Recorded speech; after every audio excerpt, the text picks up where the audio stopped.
सभी दोस्तों को जय हिंद। असम राइफल्स टेक्निकल और ट्रेड्समैन भर्ती 2025 जिसमें टोटल वैकेंसी 215 है। इस भर्ती का कल यानी कि 27 फरवरी को आपका फाइनल रिजल्ट जारी कर दिया गया था। तो जितने भी कैंडिडेट अभी तक अपना फाइनल रिजल्ट में नाम नहीं चेक किए हैं तो जाकर फाइनल रिजल्ट में अपना नाम को चेक कर सकते हैं। फाइनल रिजल्ट का पीडीएफ आप लोग को हमारे टेलीग्राम चैनल में मिल जाएगा। टेलीग्राम चैनल में ज्वाइन होने का लिंक आपको नीचे डिस्क्रिप्शन में मिल जाएगा, वहाँ से आप लोग हमारे टेलीग्राम चैनल में ज्वाइन हो जाएगा। वहाँ पर आप लोग को फाइनल रिजल्ट का पीडीएफ मिल जाएगा।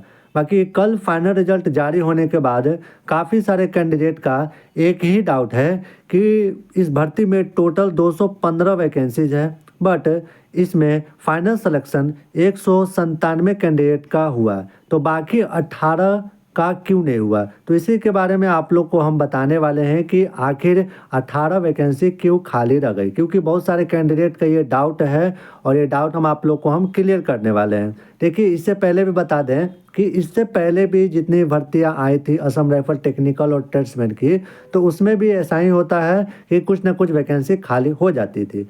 ठीक, और जो अभी स्पोर्ट्स की वैकेंसीज़ की बात करें तो स्पोर्ट्स की वैकेंसीज़ में पहले वैकेंसी आती थी, जितनी वैकेंसी आती थी उसमें अगर 4 हो 5 हो या फिर कुछ भी वैकेंसी उसमें खाली रह जाती थी। लेकिन पिछली बार की जो वैकेंसी 2025 की, और उसमें टोटल 69 वैकेंसी था। तो इस बार जो फाइनल रिजल्ट आया 31 दिसंबर 2025 को, तो इसमें टोटल 69 वैकेंसी को फिल कर दिया गया था। ठीक, अब यहाँ पर इस वैकेंसी की बात करते हैं कि 215 यहाँ पर आपकी टोटल वैकेंसी थी, नंबर ऑफ वैकेंसी, जिसमें अलग अलग ट्रेड वाइज ऑल इंडिया यहाँ पर वैकेंसी थी।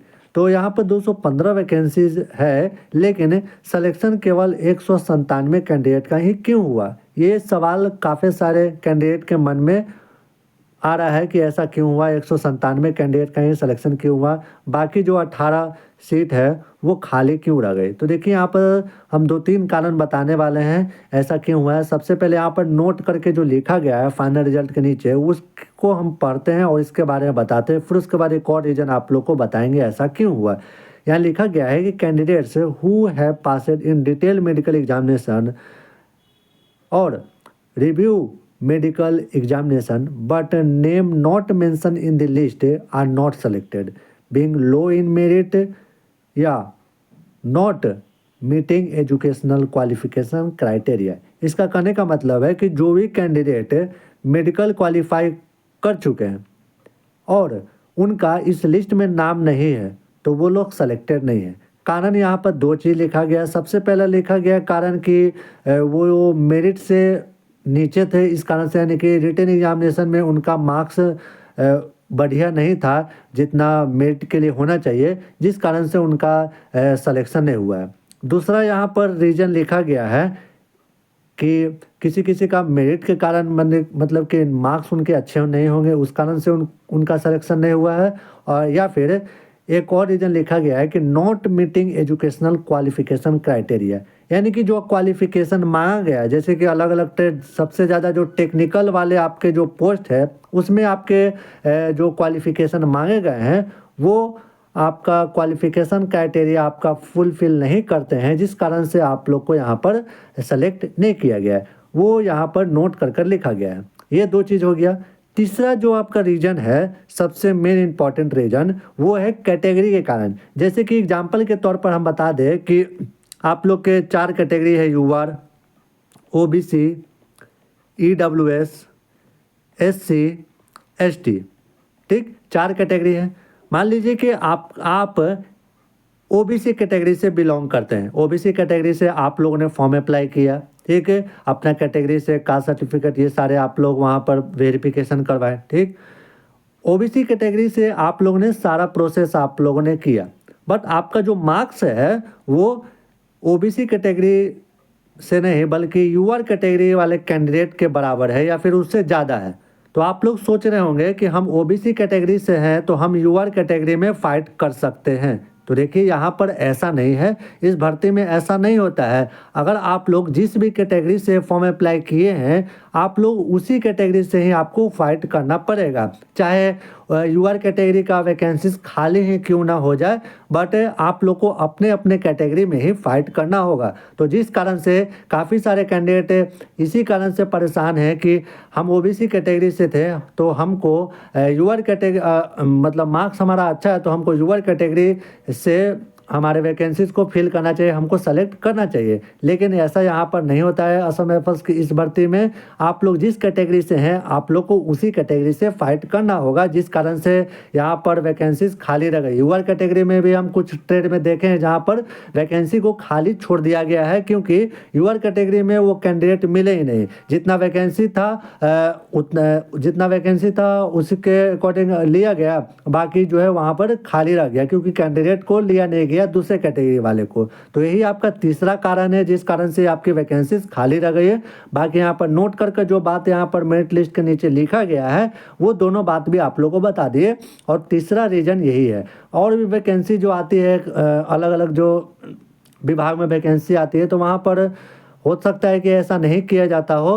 अगर आपका ओबीसी कैटेगरी से हैं और यूआर कैटेगरी से आपका मतलब यूआर कैटेगरी के समान या फिर उससे ज़्यादा आप लोग का मार्क्स है तो आप लोग को यूआर कैटेगरी से ले लिया जाता था, लेकिन यहाँ पर ऐसा नहीं है। क्योंकि यहाँ पर हम देखें हैं कि यूआर कैटेगरी से कुछ ट्रेड में सीट खाली रह गई है। ओबीसी वालों या फिर एससी एसटी वालों या फिर और कैटेगरी वालों को यहाँ पर उस कैटेगरी में नहीं दिया गया है। केवल अपने कैटेगरी में ही आप लोग फाइट कर सकते हैं, जिस कारण से यहाँ पर आपकी वैकेंसीज खाली रह गई है।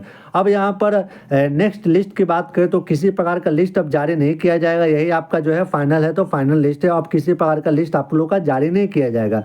बट एक असम राइफल्स को ये करना चाहिए कि जो फाइनल कटअप है वो जारी कर देना चाहिए। फाइनल कटअप जब सीबीटी एग्ज़ाम हुआ आंसर की जारी हुआ तो उसके बाद फाइनल कटअप भी जारी कर देना चाहिए था। बट यहाँ पर फाइनल कटअप जारी नहीं किया गया। फाइनल जिस तरीके से पहले चला आ रहा है, लास्ट 2018 की जो भर्ती आई थी उसी में ही केवल कटअप बताया गया था कि हाँ इस ट्रेड का इतना कटअप गया है। उसके बाद से किसी प्रकार का कटअप नहीं बताया गया, ना ही मेडिकल के टाइम बताया गया था और ना ही अभी फाइनल रिजल्ट जारी किया गया, इस टाइम भी नहीं बताया गया है। तो फाइनल कटअप असम राइफल्स के टेक्निकल और टेस्टमैन की भर्ती में जारी करना चाहिए, जिससे कैंडिडेट को भी पता चले कि हाँ कितना कटअप गया है कौन से ट्रेड में, ताकि हम उसी के अकॉर्डिंग हम अपना तैयारी करें।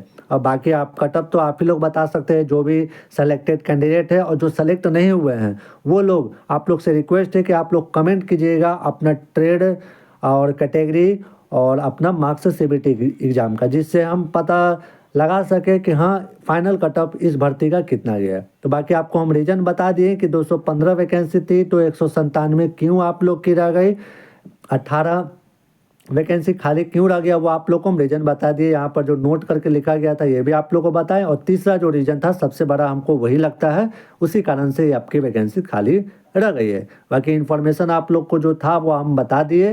बाकी आगे नई भर्ती के बारे में कोई जानकारी आएगी, वैकेंसी तो आप लोग की आने ही वाली है, और कब आएगी इसके बारे में हमें कोई जानकारी नहीं है। ऐसा नहीं कि हम बोल दें कि हाँ मार्च में आएगा या फिर अप्रैल में आएगा, अगर उस महीने में नहीं आया है तो आप लोग हमें ही बोलिएगा। तो इसलिए इसके बारे में कोई जानकारी आती है न्यू वैकेंसीज को लेकर तो आप लोग को जरूर बताएंगे।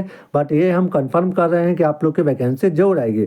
और ये 215 पोस्ट के जो जितने भी सेलेक्टेड कैंडिडेट हैं उनका ज्वाइनिंग मार्च के लास्ट में जो आपका एसएससी जीडी का 30 मार्च को हो रहा है, हो सकता है कि उसके साथ ही आप लोग का ज्वाइनिंग करा दिया जाएगा। और ज्वाइनिंग के टाइम आप लोग कौन कौन से डॉक्यूमेंट्स लेके जाने हैं उसके बारे में हम स्पेशल एक वीडियो बना चुके हैं, तो जाकर आप लोग देख लीजिएगा। नीचे डिस्क्रिप्शन में वीडियो का लिंक मिल जाएगा, वहाँ से आप लोग उस वीडियो को देख लीजिएगा और कौन कौन से डॉक्यूमेंट लेके जाने हैं वो आप लोग अपना तैयार कर लीजिएगा। हो सकता है कि 10 से 10 दिन में या फिर 10 दिन के अंदर में आप लोग के ईमेल पर आपके ज्वाइनिंग लेटर भी भेज दिए जाएंगे। ठीक, तो मिलते हैं आप लोग से किसी नेक्स्ट वीडियो में कोई और इन्फॉर्मेशन के साथ। जय हिंद, वंदे मातरम।